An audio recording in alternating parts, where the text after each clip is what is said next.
Buenas noches, ¿cómo están? Bienvenidos a esta nueva edición de La Pizarra aquí por Mega TV. Estamos arrancando este programa, vamos a pasar a la pizarra estos nombres. En la noche de hoy vamos a hablar con Hugo Portillo, precandidato a presidente de la República dentro de la Concertación. Él se presenta por el Partido Demócrata Cristiano, la lista 6.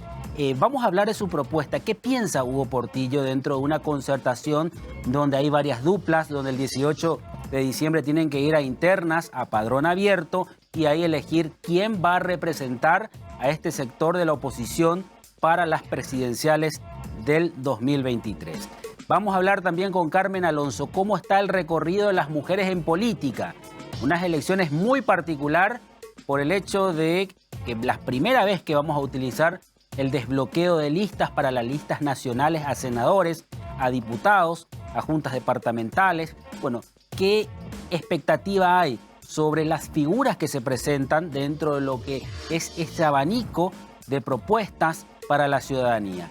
Y algo que me llamó mucho la atención, porque venía haciendo algunos sondeos en cuenta de Twitter, en mi cuenta de Twitter, y la mayoría de las personas, un alto porcentaje, para no decir la totalidad, pero un alto porcentaje ya sabe por quién votar. La pregunta fue si ya están decididos por quién votar el 18 de diciembre y un alto porcentaje de las personas que respondieron esa encuesta hablan que ya tienen a su candidato, ya saben por quién votar y van a ir a votar el 18 de diciembre, sea dentro de la concertación, sea dentro de las internas partidarias de tanto liberales como del Partido Colorado. Pero lo importante es que la gente se vaya definiendo.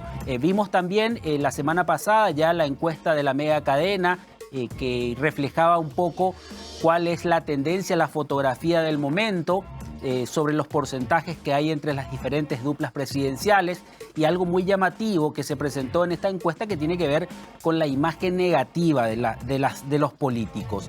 Y ahí vemos una importante cantidad de porcentaje que representa una imagen negativa hacia la dupla Efraín Alegre y Soledad Núñez. La imagen negativa pasa a la imagen positiva.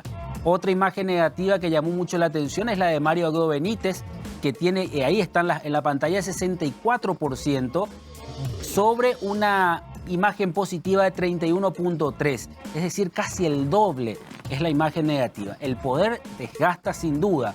Y la de Horacio Cartes, que está ahí entre una imagen positiva de 43% y otra imagen negativa de 50%. Y las dos duplas presidenciales internas del Partido Colorado como que generan esperanza todavía. La imagen negativa de Santiago Peña es 40%, la imagen negativa de la dupla, estamos hablando, Santiago Peña, Pedro Aliana, un 40% de imagen negativa, un 50% de imagen positiva, y la de Arnoldo Vince Brunetti hay una imagen positiva de 48.5 y 33.5 de imagen negativa. Pero si vamos a contrarrestar estos dos sectores, de aquellos que tienen una imagen positiva alta y aquellos que tienen una imagen negativa alta, vemos que la dupla Santiago Peña, Aliana y Brunetti, en este caso Vince Brunetti, mantienen cierta esperanza con esa imagen positiva. Es decir, la gente todavía parece que cree en que se pueden dar ciertos cambios con estas duplas si es que lo votan. Es la percepción que particularmente yo tengo. Bueno, vamos a hacer este análisis seguramente en los próximos días, pero lo importante es que la Mega Cadena está de lleno también con las elecciones del 2023, con estos sondeos, estos resultados de encuestas que se vienen publicando. Vamos rápidamente a nuestro primer corte y ya volvemos con La Pizarra y Hugo Portillo.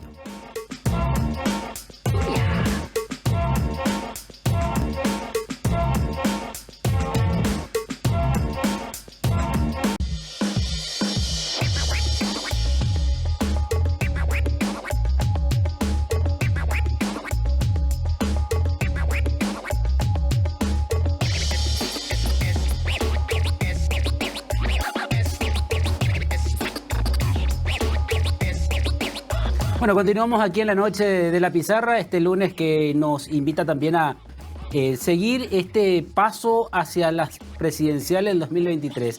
Pero tenemos ese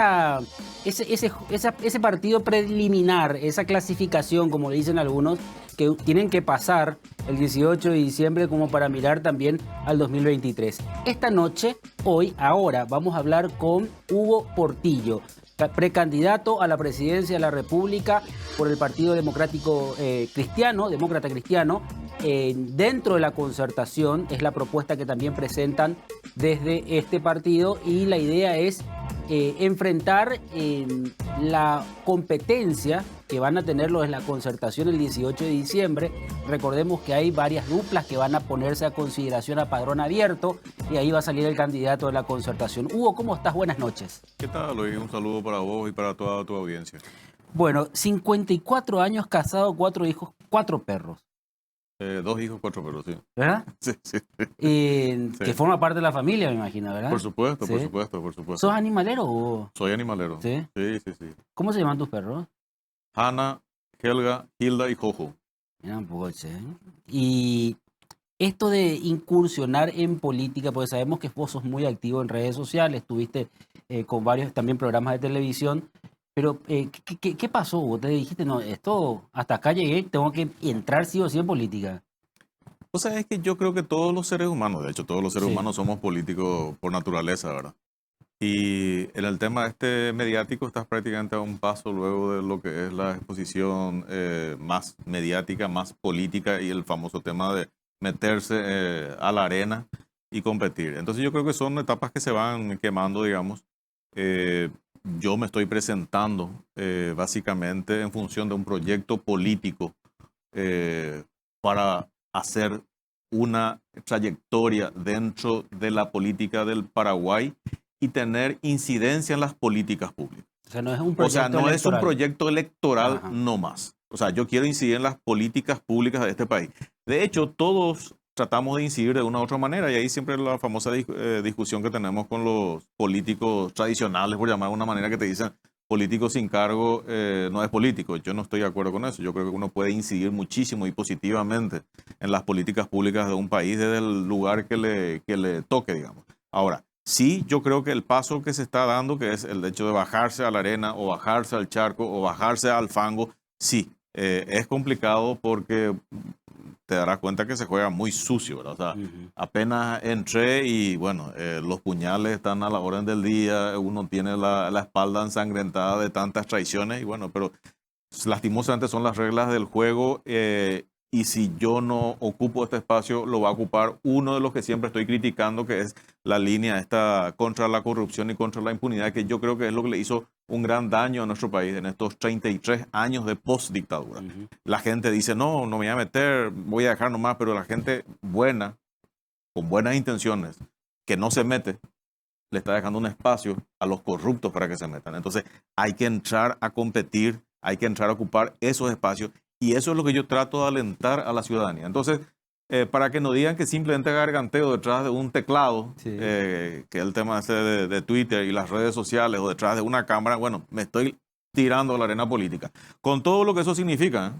Sí, porque hay una militancia política digital y hay otra militancia ya en el campo, ¿verdad? O sea, son cuestiones Sí, que sí. se van notando. Vos dijiste algo que me llamó la atención: traiciones, puñaladas. ¿Qué pasó en este transcurso, en este poco tiempo? En este poco tiempo, realmente. Vos fíjate que yo soy el último candidato que se lanza para la presidencia, porque más o menos la decisión lo tomo en marzo aproximadamente. Yo soy colorado, tengo 39 años de coloradismo. Lastimosamente no encontré un espacio dentro de lo que es el Partido Colorado, y bueno, comencé a buscar situaciones, opciones.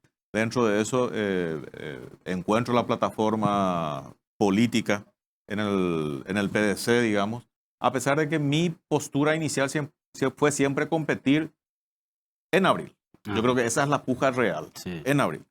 Yo creo que la concertación es una trampa liberal, lo dije y lo repito, y tengo razones acabadas para justificar eso.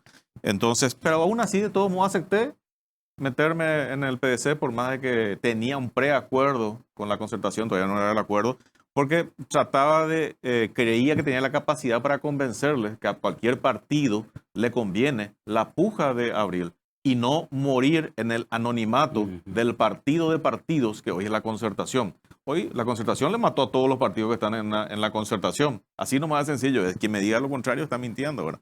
Entonces, yo sí creo que si uno va a ser patria, si uno va a hacer política y si uno quiere dejar realmente un sendero al país y tiene que tratar de instalar una marca y que esa marca se identifique con honestidad, con honorabilidad, con trabajo, con esfuerzo, con gestión, etc. Entonces, ese fue el objetivo inicial.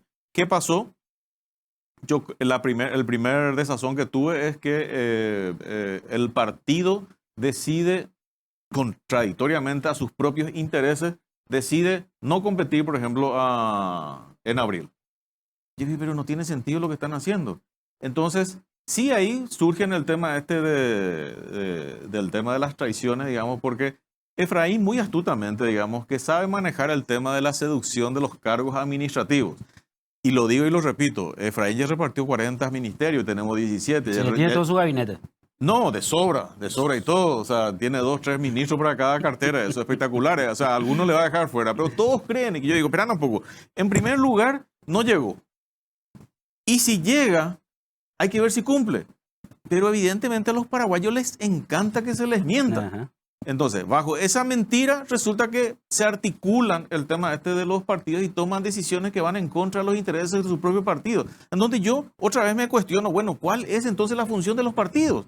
Sino es otra vez tratar de defender sus ideales, sus principios y tener un cupo de poder para incidir en las políticas públicas del país, que es justamente lo que ahora estoy lanzando. De hecho, estoy revisando la Constitución de arriba abajo, donde, por ejemplo, prohíbe las candidaturas particulares personales. Y no estoy encontrando. Por eso, inclusive, mencioné ahora, hoy levanté esta tarde una de mis propuestas también, el tema de las candidaturas personales. Porque al final, el partido pierde su esencia. ¿Cuál es la esencia hoy de un partido político si no puede incidir en las políticas públicas? Claro. Y simplemente va a morir en un conglomerado de partidos que ni siquiera suma. Y vos tenés inclusive cuestiones más anecdóticas y lamentables. ¿Qué sé yo? El partido, el PDC, ahora me estoy enterando, tiene 800 afiliados. Y resulta que solamente para cubrir mesas electorales necesitas 1.400, 1.500 personas. Entonces, espera un rato. ¿Cómo puede existir un partido así? Entonces, ahí sí ya le tiro la culpa al Tribunal Superior de Justicia Electoral, que tiene que intervenir en este juego, porque hoy, quiérase o no, nos guste o no, Luis, el tema de los movimientos y los partidos políticos que polulan por todos lados y son prácticamente partidos y movimientos de maletín, se convirtió simplemente en un gran negociado del subsidio electoral, que yo estoy en contra de todo tipo de subsidio, como derechista que soy, como derechoso que soy, yo estoy en contra de los subsidios. Y en este caso en particular, el tema electoral se convirtió en un negociado. O sea, todos viven, o hay una gran masa que vive del subsidio electoral. Sacarle el subsidio electoral y va a ver cómo se desintegran estos partidos y estos movimientos que no tienen razón de ser, que realmente no están buscando el bien común, no están buscando el bienestar de la sociedad, no están tratando de ser una opción viable para que el país prospere. Por eso ese tipo de cosas que se dan de 33 años de postdictadura, que no avanzamos. Hay muchos partidos, hay muchas que viven de la política. Eso es vivir de la política, ¿no? Eso es vivir de la política, vivir mal, ¿verdad? O sea, sí. Bueno, hablaste de algo, y discúlpame que te pregunte esto. Es importantísimo que un candidato se presente como honesto. Digo esto, Hugo, porque repetidas veces vemos y escuchamos que la gente le vota al mismo corrupto de siempre, por ejemplo. Sí. O sea, ¿es tan importante ser honesto en este país? Es importante ser honesto y es importante ser capaz.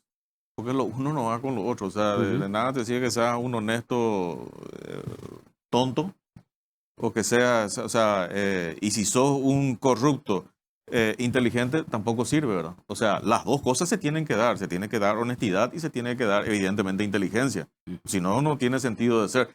Porque acuérdate que el político está asumiendo una responsabilidad de liderazgo para sus conciudadanos. Cuando yo hablo de meterme en la política, fíjate que lo hago bajo un concepto anglosajón, que es el servicio comunitario. Y yo dije, espera un rato, o sea, yo soy el vívido, o sea, el ejemplo más vívido de una política social. Nos gusta o no, sin entrar a criticar. Porque yo terminé mis estudios gracias al sector público. Terminé mis estudios gracias al Estado. Terminé mis estudios en el Instituto Paraguayo de Telecomunicaciones. Y hice mis estudios universitarios gracias a la Universidad Nacional de Asunción. Que del Estado. Entonces, ¿qué es del Estado? O sea, que es de todos los paraguayos. O sea, todos pagaron mi educación. Todos pagaron mi formación. O sea, la lógica te dice, como tiene evidentemente el pensamiento de este anglosajón, dice, no, uno tiene que ser agradecido y retribuir lo que recibió de la sociedad. Y yo recibí de la sociedad la posibilidad y la oportunidad de estudiar. Entonces llega un momento en el cual después nos vamos poniendo viejos y decimos, no, ahora yo tengo que retribuir. O sea, ese es mi leitmotiv de por qué me meto a la política. No es solamente el garganteo, no es solamente el plagueo, no es solamente teclear, que es importante, teclear, protestar, chillar, denunciar, todo eso es importante, pero también es importante meterse en la arena política y es lo que me faltaba para decir, estoy intentando, estoy siendo una opción. Y yo siempre uso como ejemplo el caso particular de, sin entrar a cuestiones ideológicas, simplemente el caso particular de lo que es Le Pen en Francia. Les guste o no, es una opción política. Van a decir, no, el viejo se presentó en 3 elecciones y perdió, la hija ahora se presentó en 2 elecciones y perdió, es una familia perdedora porque tienen 5 elecciones perdidas. No, tienen un cupo de poder que cada vez más está creciendo, pero ellos se presentan como una opción. Entonces vos sabés que si le votás a Le Pen, estás votando a la derecha. No es así, por ejemplo, como ocurre acá, que un día Santi Peña es progre, al día siguiente es conservador. ¿Cómo te iba a decir? Soledad Núñez un día hace campaña a favor de Cartes y su reelección, al día siguiente ella no está con la corrupción. Ella hizo campaña, Soledad Núñez hizo campaña primero por Horacio Cartes para su reelección sangrienta. Se cayó la boca cuando murió Rodrigo Quintana. Y cuando se le cae al cartismo el tema de la reelección sangrienta, le potencian a Santi. ¿Quién otra vez sale a hacer campaña por Santi? Soledad Núñez, diciendo él es el más capaz. Y hoy me quieren demostrar que ella es la diferencia. No. O el mismo Efraín Alegre, que cómo él va a estar, digamos, hablando de corrupción, hablando de patria mafia. Resulta que sus declaraciones juradas de financiamiento político pone que 6 millones de guaraníes es lo que va a gastar en toda su campaña política. Es un absurdo y una tomadura de pelo para la ciudadanía. Resulta que después de eso hizo un viaje a Israel, hizo un viaje a Argentina, hizo un viaje a Estados Unidos. Me va a decir, no, pusieron los amigos. No, no es cierto eso, porque en el formulario de declaración jurada, que yo lo firmé también, hay un ítem para las donaciones y los amigos que todos están diciendo. Hay un ítem para poner, bueno, che, ¿cuánto te van a dar los amigos? ¿Cuánto te vas a financiar? ¿Cuánto vas a quitar de préstamo para tu financiamiento? O sea, realmente es una burla lo que hizo Efraín Alegre con sus declaraciones juradas de financiamiento político. Y entonces, y él es el más capaz, él es el honesto. Él es patria mafia. Ahí es donde entramos en contradicción. Entonces, claro que yo entro a la política como un efecto disruptor. Claro que quiero patear la mesa y decir, bueno, listo, que esto se baraje de vuelta. Pero vamos a dejarnos de los dobles discursos. Hay mucha hipocresía. Sí, es muchísima hipocresía. Y lo peor son las ovejas que se presentan. Los lobos que se presentan con piel de oveja. Eso es lo más grave que existe. Acá tenemos, por eso yo estoy hablando de un modelo político corrupto. No estamos hablando solamente del Partido Colorado. O de personalizar la corrupción, sino de un modelo. Modelo político corrupto. ¿Por qué? Porque una parte de los colorados son corruptos, pero también una parte de los liberales son corruptos, una parte del Encuentro Nacional es corrupto. Existe un modelo político corrupto que no es hegemonía del Partido Colorado. Y el que quiere instalar solamente eso está mintiendo. Ese no es el tema. Y te estoy poniendo ejemplo a cacharrata. O sea, Efraín Alegre acaso no tenía que el 18 de octubre ir a un juicio oral y público por desfalco a las arcas del Estado, porque al final esa factura del combustible es plata de todos nosotros los paraguayos. O sea, él terminó robándole al pueblo paraguayo con unas facturas falsas. No, resulta que un día antes el ministro Ríos, que es correligionario de Efraín Alegre, liberal, resulta que pide a la vista la carpeta, claro, para que no se haga la audiencia. O sea, esas chicanerías está instalando hoy Efraín. Bueno, yo digo, espera un rato, ¿y qué va a hacer cuando llegue al poder? Va a ser la gran Lula, que hoy le está persiguiendo a todos los bolsonaristas y que está tratando de conseguir de que a Bolsonaro lo inhabiliten de por vida para presentarse a a cargos electivos. Es una locura. O va a sacar tipo Alexander de Moraes, que creo que de la Corte Suprema de Brasil, que dice que protestar es un delito. O no aceptar el resultado, porque resulta que hay evidencia de fraudes, es un delito, es una locura lo que está sucediendo en Brasil y está acá al lado nomás. O sea, creo que poco favor ya le hizo Lula, todavía ni asumió, poco favor ya le hizo Lula a la democracia, porque de un día para otro comenzó a tambalear las fortalezas que tenía Brasil. Yo quiero saber cómo se sentirán sus inversionistas, sus capitalistas con lo que están viendo y de la persecución que se está generando. Esa es la parte que de repente no entienden, que la economía va muy al lado de la política. El dinero, los inversionistas tienen que sentirse cómodos con la política de cada país y tienen que darle cierta previsibilidad. No podemos de un día para otro, resulta que Bolsonaro ya es presidente y resulta que ya le quieren inhabilitar. O resulta que uno está protestando dentro de su libertad de expresión diciendo no, acá hubo un fraude porque resulta que no sé en cuántas máquinas del posterior al 2020 resulta que Bolsonaro tiene 0 votos, que evidentemente es llamativo y tiene 0 votos. Resulta que por decir eso vos estás cometiendo un delito. O sea, lo que dijo, lo que pasó ahora en Brasil, si es que nos revén esta situación, si es que nos lo echan a patada Alexander de Moraes, está dejando una señal muy agridulce, no solamente a Brasil, sino a toda la región. Porque acuérdate el famoso mapa que salió por todos lados de cómo se está tomando la región del color rojo, rojo en el sentido de los zurdos, de los izquierdistas, que no pasa nada, simplemente que vamos a comenzar a debatir ideas, modelos, propuestas. Vos tenés mis propuestas. Yo quiero saber, por ejemplo, las propuestas de Efraín y Sole. No tienen propuestas. Un día dicen una cosa, al día siguiente cambian. Un día son progres, al día siguiente son conservadores. Un día están a favor de los empresarios, al día siguiente fomentan las invasiones de tierra. Un día, ¿cómo te iba a decir? Están a favor de achicar el Estado, al día siguiente no, resulta que vamos a aumentar el tema de impuestos. No saben, o sea, ese oportunismo político es lo que nos está enterrando hace 33 años. Y acá se puede dar la ley de Murphy. O sea, nosotros creímos que vimos el peor gobierno. No. Podemos ver un gobierno peor todavía, que es esto que está viniendo. Y si a eso le sumamos el hecho de que por un lado viene Efraín y por otro lado con el tema del voto preferencial, que para mí es una defecio total, lo que están haciendo es facilitarle a las grandes estructuras. Yo creo, así como está hoy, si tengo que hacer un corte al día de hoy, 7 de noviembre, los colorados arrasan en las plurinominales. ¿El Congreso? Mira, van a tener mayoría sola, o sea, va a ser un desastre todo esto, o sea, va a ser ingobernable. Bueno, vamos a hacer una breve pausa, Hugo. Interesante porque vamos a entrar en la propuesta y otra cuestión que siempre venías denunciando, la figura de Soledad Núñez dentro de la concertación. ¿Caballo de Troya o no? Porque siempre se instaló eso desde un inicio. Vamos a la pausa, ya volvemos.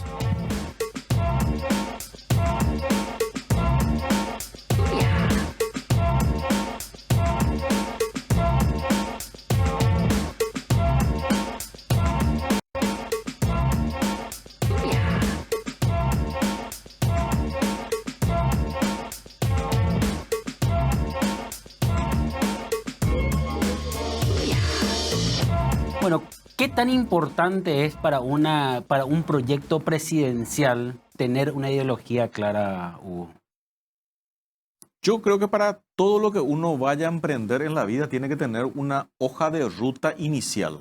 Que no estoy diciendo que se cumplan un 100%, pero por lo menos te va a dar un norte sobre el cual después sentarte a negociar. O sea, claro que un candidato tiene que tener una ideología, algo que lo oriente, lo cual no quiere decir que en un 100% va a imponer siempre su punto de vista. Tiene que tener una ideología y tiene capacidad de negociación. Y te decía tras bambalinas, digamos, o sea, Esperanza tiene una ideología totalmente antípoda a la mía.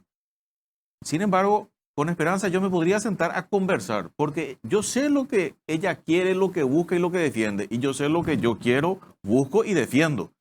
Y a lo mejor no voy a conseguir el 100% de lo que quiero, pero me va a ser fácil sentarme a negociar con alguien que me ponga cuál es su hoja de ruta.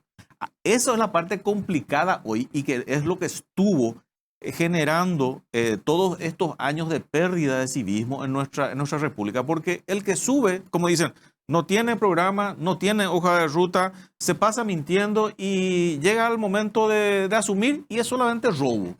entran para robar nomás, pero no tienen ninguna ideología, nada concreto con el cual uno sentarse a negociar. Y es bueno negociar, es bueno sentarse y pactar y ver.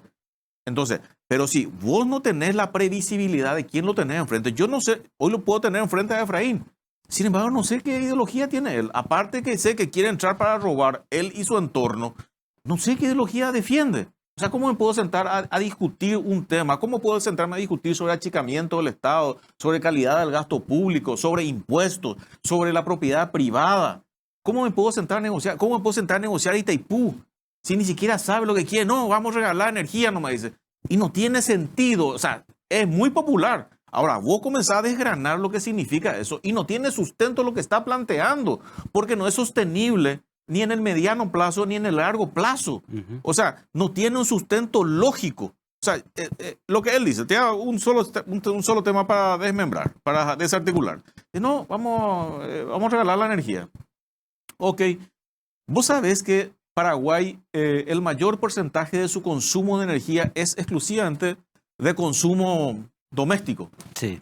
Brasil, cuando se hizo Itaipú, claro, hizo Itaipú pensando, no, esta energía es para dedicarlo a la industria y que la industria genere un efecto multiplicador económico y que eso genere mano de obra y que genere poder adquisitivo en las masas. Y con eso comprar la energía.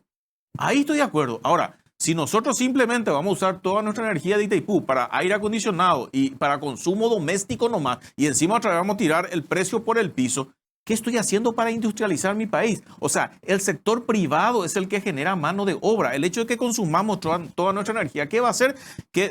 Y ya hay cálculos que hablan de que en el 2030 o 2035 vamos a terminar de consumir todo nuestro 50% de Itaipú. A este ritmo, ¿cómo vamos? Solamente en consumo interno doméstico. ¿Y después qué vamos a hacer? Claro, y después va a entrar la oferta y la demanda.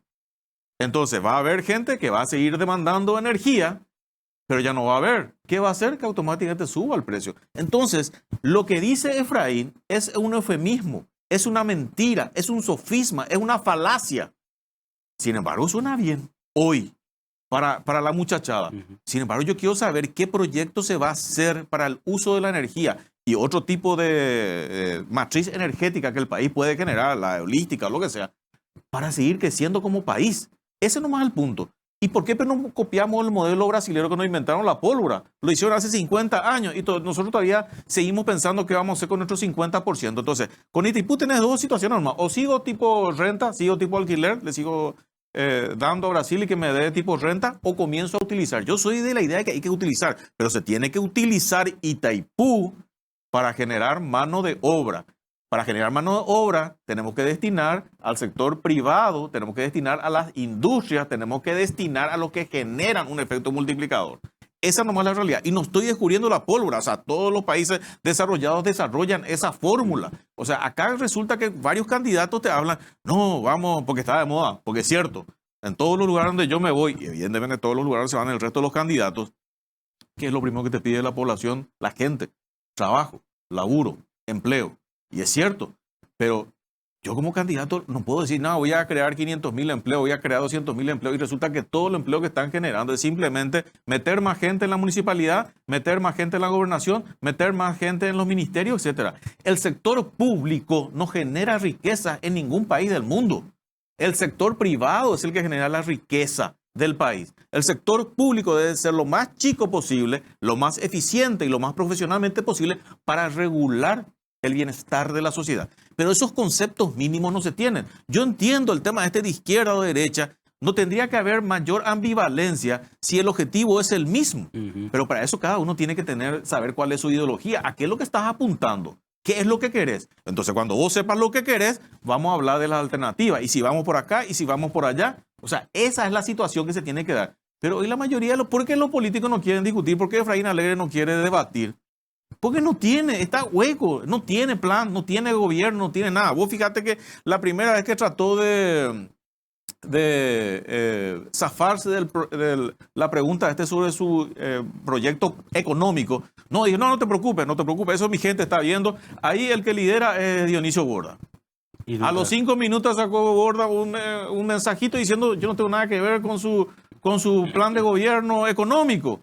Entonces, ¿de qué estás hablando? Entonces, está usando otra vez malintencionadamente el nombre de una persona que genera cierta expectativa razonable, claro, de confiabilidad, que esto es lo otro, más allá de su ideología, que es Dionisio Borda. Entonces, ese tipo de personas es lo que van, o lo que quieren gobernar el país. Ese tipo de personas son los que quieren ser el cambio. Yo los veo como más de lo mismo. Yo sí creo que todos los actores políticos actuales del país tienen que irse.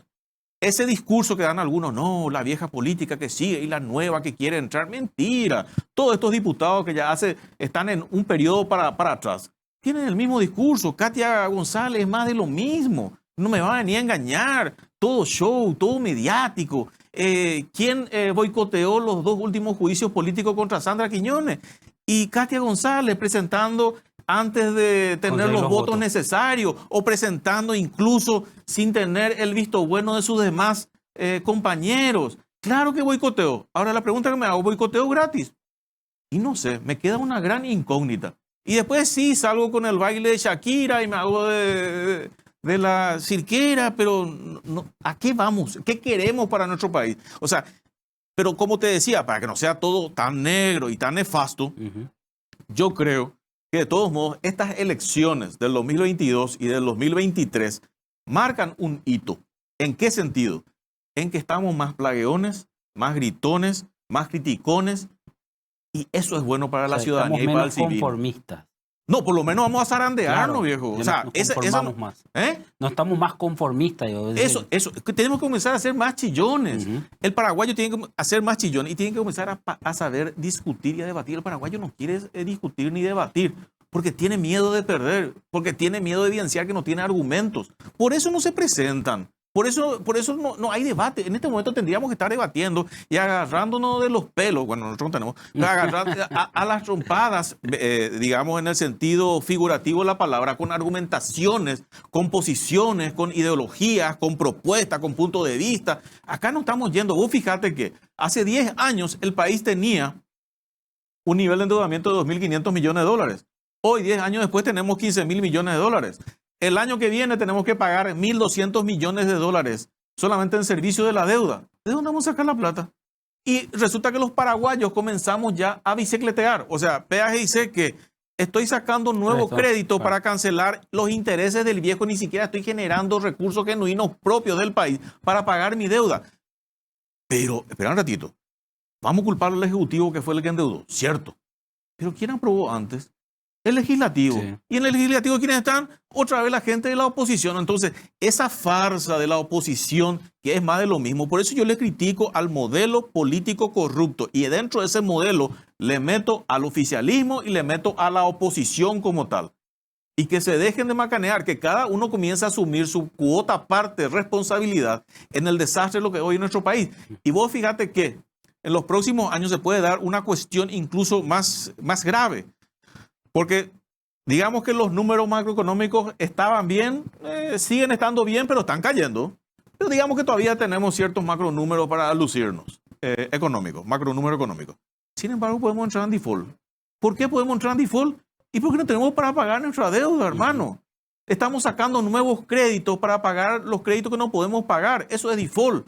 Acuérdate que en el 2002, hace 20 años, Paraguay entró en el default selectivo. Paraguay puede volver a entrar en default. ¿Y vos le escuchás a algún parlamentario que hable, que diga, que critique, que exponga eso? No, resulta que al contrario, ahora estamos en plena campaña electoral y resulta que están viendo para darle 240 millones de dólares a IPS porque resulta que no tienen forma de pagarle a los proveedores porque están despilfarrando la plata. Y te dicen, malintencionadamente, demagógicamente, los liberales o los de la oposición que quieren justificar ese préstamo dicen no, o si no, no va a haber geniolito ni no sé qué cosa para dentro de una semana en IPS. Y si IPS tiene que irse a quiebra hoy, que se vaya a quiebra hoy, no mañana y con 240 millones de dólares más del pueblo paraguayo. Se tiene que comenzar a sanear las instituciones, que se comiencen a sanear. Las dos instituciones más corruptas del país son el Ministerio Público, que es la institución corrupta desde el punto de vista jurídico, político, político, y la Dirección Nacional de Contrataciones Públicas, económico, político también. Así nomás sencillo, tenemos que comenzar a atacar eso, pero para eso el paraguayo tiene que comenzar a ser más crítico. Ese tema de los colores, a nadie le interesa el tema de los colores. Acá la gente quiere hoy resultados, la gente quiere soluciones. A mí no me sirve lo que dicen algunos parlamentarios, no, pero en el intento está el resultado. No, el intento no es el resultado. A la gente no le interesa así. ¿Sabe que intenté sacarle a esta corrupta de Sandra Quiñones y no pude? No. La gente quiere que salga esta corrupta porque está haciendo un daño grave al país. Y no hoy nomás, sino a nuestras futuras generaciones. Y ahora otra vez se está viendo de transar quién va a ser el próximo fiscal general del Estado. Decime, Hugo, yo hablaba antes del corte sobre el tema del caballo de Troya, figurativamente hablando de Soledad Núñez, que se decía o decían algunos. ¿Crees que este país realmente está dividido en cartistas y anticartistas? ¿Estamos en un país dividido en eso o no? Yo creo que el país está dividido entre los que tienen hambre y los que no. Porque uno recorre, simplemente sale de Asunción y hay muchísima pobreza en el país. Y el político que no quiera ver eso y que se dedica a otra cosa. Entonces, estas discusiones banales que a veces tenemos en Asunción no le sirve a la gente del resto del país. No le sirve a los paraguayos TET. Entonces, tenemos que comenzar, muchachos, esto si nos enderezamos, estamos ante un estallido social de aquí a X tiempo. 1 año, 2 años. ¿Cuándo vamos a tocar esto en serio? ¿Cuándo vamos a debatir en serio? ¿Cuándo vamos a discutir en serio? Esa es la realidad que tenemos que hacer. Y resulta que todos nos concentramos en el tema electoral. Yo siempre critico el tema electoral por lo siguiente. A mí me gustan las ciencias políticas, me gustan las políticas públicas, me gusta incidir en las políticas públicas. Ahora, el tema electoral debería ser un 6-7% de todo lo que es la política pública. No voy a decir tampoco que no forma parte de las políticas públicas. Pero resulta que acá el tema electoral es el 90% de las políticas públicas. Y apenas un 10% le dejan para lo que es lo más sano y genuino. Y todos comienzan a mentir, a engañar. Y vamos a joderle al pueblo y al paraguayo 5 años más y no da más el país. 1, 2, tenemos que comenzar a educar a nuestra gente. Yo recuerdo en mi época, cierto, del viejazo, no teníamos educación cívica. Acá resulta que, vos fíjate en qué se aplazan los fiscales y los jueces, los que quieren ser fiscales y los que quieren ser jueces. ¿Dónde se aplazaron? Derecho constitucional. O sea, la Constitución Nacional no conocen. La ley más importante que tiene el Paraguay es la Constitución Nacional, que es la única ley que no es para el pueblo. Es para las autoridades. La Constitución Nacional es la ley para las autoridades, no es para el pueblo. Ese es el primer punto. Y resulta que nuestras autoridades no saben las leyes en las cuales están imponiendo derechos y obligaciones a ellos. Entonces, tenemos que volver a estar en eso. ¿Por qué? Porque es importante que la ciudadanía sepa que ese 100.000 guaraníes que recibe el día de la votación, que está bien, le va a servir para comer su asadito y tomar su cervecita, cada vez menos, pero le va a servir un día. Y después 5 años se va a pasar protestando, chillando. Pero espera un rato. El político que viene y te compra tu voto es el político que te va a terminar robando. Ahora, los ciudadanos tenemos que comenzar a entender eso y tenemos que dejar de ser parte del problema. Yo soy autocrítico, yo le critico muchísimo a los políticos, pero también hago una autocrítica muy grande con la ciudadanía. Me dicen, pero vos sos como un loco que grita en el desierto. Y sí, esa es la única forma que tenemos de ir hablando con la gente en todo el país, de decirles, dejen de vender sus votos, hermanito, está bien, genial, 100.000, iba a ganar un día. Y después el resto te pasás protestando porque hoy estás puteando contra esos mismos políticos a quien vos le votaste. Entonces dejemos de votar de esa manera, comencemos a pensar. Y si uno está tan desesperanzado, como realmente hay mucha desesperanza en el país, con el tema político, bueno, no pensemos nosotros ya. Pensemos en nuestros hijos, pensemos en nuestros nietos, pensemos en nuestros bisnietos, en nuestras futuras generaciones. Si nosotros ya perdimos la esperanza, está bien, no hay problema. No te voy a tratar de revivir si ya no tienen esperanza. Pero entonces pensá en tu hijo, hermano, y cambiarle un poco la situación a esa gente, cambiarle la situación al resto de los paraguayos. Pero tenemos que dejar de seguir haciendo lo mismo si queremos que realmente el Paraguay salga adelante. Y el Paraguay tiene riquezas inconmensurables. Totalmente. Hugo, interesantísima la charla, me gustó mucho compartir las ideas y escuchar un poco también la forma de cómo piensa Hugo Portillo como candidato, como político, como ciudadano, como alguien que decía, bueno, dejó la militancia en los teclados y empezó a la militancia. Sigo todavía. Sigo, claro. Sigo, no, hay O que sea, seguir, hay ¿cómo que se seguir. dice? Equiparás bien, ¿verdad? Y trato.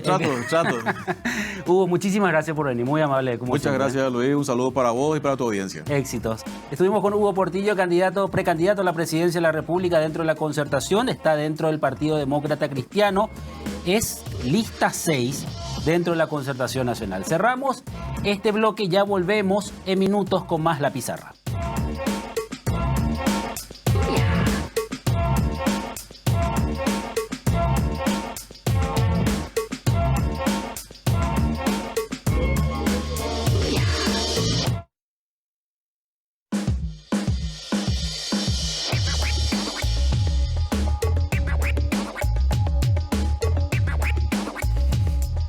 El Senado ya empieza a mirar un poco cuál va a ser su próxima integración. Ya están saliendo algunas encuestas.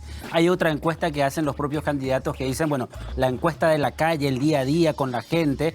Vamos hoy a hablar con Carmen Alonso, candidata a senadora por el Movimiento Fuerza Republicana de la lista 3. Ella está en la opción 18. Carmen, ¿cómo estás? Hola Luis, ¿qué tal? ¿Cómo estás? Muy bien. A toda la audiencia, un saludo, un gran abrazo. Bueno, esto que se implementa, Carmen, dentro de la campaña de Arnoldo Vince Brunetti, a toda máquina, a toda máquina, ¿cuánto está en este momento a toda máquina? A toda máquina, 100%. Realmente 100%, ¿verdad? Estamos en varias actividades, prácticamente todos los equipos al mismo tiempo, en diferentes lugares del país, algunas veces acompañando al candidato a presidente, otras veces en actividades con los equipos en nuestro caso, para el Senado.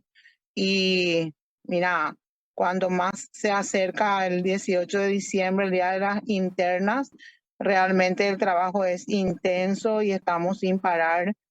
Aunque no estemos muchas veces con actividades públicas, sí seguimos con las reuniones, las organizaciones, inmensa tarea. Ahora estamos saliendo justamente nosotros de una reunión con solamente dirigentes de capital, aproximadamente 200 dirigentes, y en este momento camino a la caminata en Villa Lizar. O sea, es así el ritmo. Bueno, y en este contacto que hay con la gente, Carmen, ¿cuál es la percepción que tienen? ¿Cuál es la preocupación de la ciudadanía? ¿Hay una ciudadanía o un sector del Partido Colorado entusiasmado en participar el 18 de diciembre? ¿Y bajo qué concepto sería? ¿Buscar trabajo, buscar una vivienda, buscar salud, seguridad? ¿Cuál sería la prioridad en este momento para la ciudadanía, según ustedes, los candidatos perciben? Bueno, yo creo que depende mucho, en nuestro caso, el Senado, de las propuestas también de cada candidato o candidata, ¿verdad? Nosotros lo que encontramos en su mayoría de los recorridos son las personas, sobre todo los jóvenes. Yo estoy trabajando mucho con los jóvenes y con las señoras, con las madres. Y la principal solicitud de la gente es generar condiciones para puestos de trabajo, ¿verdad? Eso es lo que la gente te pide, pero yo trato siempre de inculcar a la gente que no se trate solamente de un trabajo en la función pública, sino también, vos sabés que yo estoy apoyando mucho el emprendedurismo, estamos también trabajando con expertos en el área de tecnología para generar condiciones que nuestros jóvenes puedan incursionar más en lo referente a la tecnología, podamos generar fuentes de trabajo a través también de la tecnología como lo hacen otros países y así, ¿verdad? Pero lo que la gente más pide es eso, es trabajo, es oportunidad, eso es lo que más pide la gente.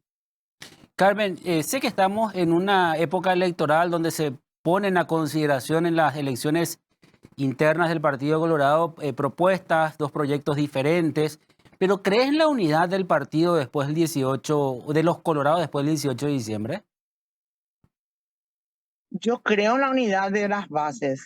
Yo creo que hay buenos colorados y estamos, digamos, en ambos, tanto en el Grupo Honor Colorado como en Fuerza Republicana, personas de bien, personas que buscamos un Paraguay que pueda ser con mayor prosperidad para nuestra población. Creo que las condiciones están dadas con esta inmensa cantidad de población joven, con todas las condiciones macroeconómicas y también la posibilidad de la negociación de Itaipú, donde vamos a tener mayores ingresos. O sea, hay condiciones también, hay que considerar que el presidente trabajó mucho lo que es la conectividad. Marito trabajó incluso los nuevos puentes, o sea, tenemos esa posibilidad de unir ambos océanos siendo un país sin salida al mar.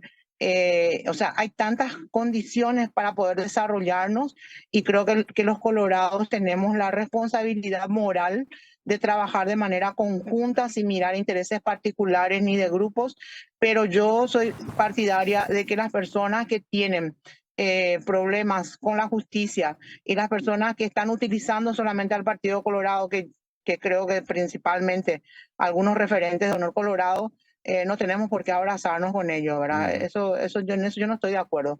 Pero sí creo que tenemos que la gente en las bases, tenemos que unirnos y tenemos que trabajar por el Paraguay, tenemos que trabajar por nuestros jóvenes, por nuestros hijos, tenemos que trabajar para que nuestro país sea lo que queremos. Nosotros queremos un Paraguay que realmente apunte alto y tenga una calidad de vida para sus habitantes, sin niños que estén mendigando en la calle, sin niñas que estén muriendo en un prostíbulo, como nos ocurrió el fin de semana pasado, ¿verdad? Una niña de 15 años con un bebé ya de 1 año, imagínate, en las condiciones en que falleció. Eso ya no queremos, menos nosotras como mujeres, y por eso tenemos que trabajar, y tenemos que trabajar todos los paraguayos de bien. Y creo que más todavía los colorados tenemos esa responsabilidad de trabajar de manera conjunta para sacar adelante a nuestra gente. Carmen, ya que estás como candidata a la senaduría y también, bueno, lo que es el gobierno de Mario Abdo Benítez, ¿la gente tiene en cuenta lo que se hizo en este gobierno para volver a votarle a esas personas que están dentro de este gobierno? ¿O hay un discurso de nuevo de generar esperanza para ver qué es lo que se puede hacer más? ¿O qué es lo que pueden prometer más ustedes que ya están en función de gobierno? Yo creo que hay que ser muy sinceros, Luis. Yo Ujú. creo que lo que el gobierno de Marito logró, es cierto, yo soy parte de este equipo, pero imagínate, con la pandemia, con la sequía, con las inundaciones, pero sobre todo la pandemia, que no solamente sufrimos nosotros como paraguayos y el Paraguay, sino que el mundo entero, y quedarnos en las condiciones que nos quedamos. Yo creo que la oposición en ese sentido y la gente que hace campaña no quiere ver ese análisis de que nosotros no estamos en las condiciones que están otros países. Si vos mirás a la Argentina, en qué condiciones está, la deuda que tiene, no tiene cómo pagar su deuda. Miramos otros países, el déficit en lo que se refiere al Producto Interno Bruto, nosotros no tenemos ese déficit. El mundo nos mira porque se puede venir a invertir en Paraguay, porque tenemos garantías para que puedan venir a invertir en nuestro país, porque tenemos suficiente energía, porque tenemos gente que puede trabajar, porque tenemos impuestos bajos. O sea, todos, te digo, los argentinos, yo hablo con empresarios argentinos, hablo con empresarios de diferentes países, todos están viniendo a indagar y buscando invertir en Paraguay por las condiciones que tenemos muy favorables para las inversiones. Y creo que ese trabajo se hizo aún durante la pandemia. Nosotros no nos fuimos al fondo del pozo como muchos países quedaron en este momento, ¿verdad? Y eso no es un discurso, como siempre dice el presidente, se puede auditar, se pueden ver los números, los resultados en todo lo que se hizo en el tema de las rutas, los hospitales, la cantidad de terapias intensivas que se abrieron durante la pandemia. En 16 departamentos de 17 que tenemos hoy en día tenemos terapias intensivas. O sea, sí es cierto, nos golpeó como a todo el mundo le golpeó la pandemia. Tuvimos pérdida de vidas que son irreparables, pero las condiciones económicas y la posibilidad de surgir están plantadas, y creo que con Arnoldo Bims y toda esa experiencia que él tiene de trabajo, de remangarse, de levantarse madrugada, trabajar todo el día, él lo demostró todo este tiempo, va a hacer que las condiciones vayan mejorando y que el Paraguay pueda, mira, no solamente surgir, sino que colocarse en los primeros lugares a nivel internacional. Y no es una mentira, no es solamente generar expectativas, es una realidad, y el trabajo se hizo y lo vamos a seguir haciendo. Bueno, como para finalizar, Carmen, ¿Tu condición de mujer es una ventaja, desventaja dentro de esta candidatura? Yo creo que es una ventaja, Luis. Vos sabés que a mí me dijeron muchas veces que Ujú. las mujeres no le votan a las mujeres, ¿verdad? Sin embargo, yo tengo la experiencia muy, no sé, muy grata de que la mayoría de nuestro equipo son mujeres. Estamos trabajando de una manera muy amena, toman la candidatura como suya, están empoderadas con la candidatura, me empujan, me estiran, me dicen, vení ya acá, ¿por qué tú no llegas? O sea, son las que más me están motivando, impulsando y no se cansan. Entonces, realmente estoy muy agradecida con mi congénere. No me puedo quejar de los varones, están allá full al lado nuestro y sobre todo estoy muy feliz por la participación de los jóvenes, por haber logrado eso, ¿verdad? Eso me pone muy orgullosa porque sé que los jóvenes son un poco reacios, no, se sienten un poco frustrados, pero en esta oportunidad están participando acá, tanto en Capital, en Villarrica, acá en Paraguarí, en todos los departamentos tenemos grupos de jóvenes que están trabajando y eso me entusiasma muchísimo y porque quiero que ellos sean parte y sean protagonistas de este momento del país, donde creo que por primera vez, no es que creo, sino que es por primera vez, tenemos la oportunidad de elegir y no solamente de votar. Y esta vez vamos a poder elegir a las personas que consideramos son las que tienen las condiciones para poder llevar adelante nuestro país por estos 5 años que se vienen y que sean 5 años de bonanza para el Paraguay después de haber pasado situaciones tan difíciles con todo lo que ya había mencionado, ¿verdad? Carmen, muchas gracias por el tiempo, éxitos y seguiremos hablando. Al contrario, te agradezco a vos, Luis. Un abrazo grande y también que sigan los éxitos para vos. Gracias, muy amable. Carmen Alonso, candidata a la senaduría por el Frente de Colorado, de Unidad Colorada. Estamos hablando del movimiento oficialista donde se presentan varias mujeres. Es importante señalar esto porque estamos en una etapa de elección donde se va a elegir el voto preferencial, aquellas personas que van a conquistar los votos por la confianza, por la esperanza, bueno, cada uno por sus motivos, pero es importante la participación de las mujeres en este espacio de poder que es el Congreso Nacional. Llegamos al final de la pizarra en esta edición lunes, donde estuvimos compartiendo con ustedes una noche muy linda aquí por Mega TV. Vamos a reencontrarnos el próximo lunes, 20 horas, sin falta, aquí por las pantallas de Mega TV.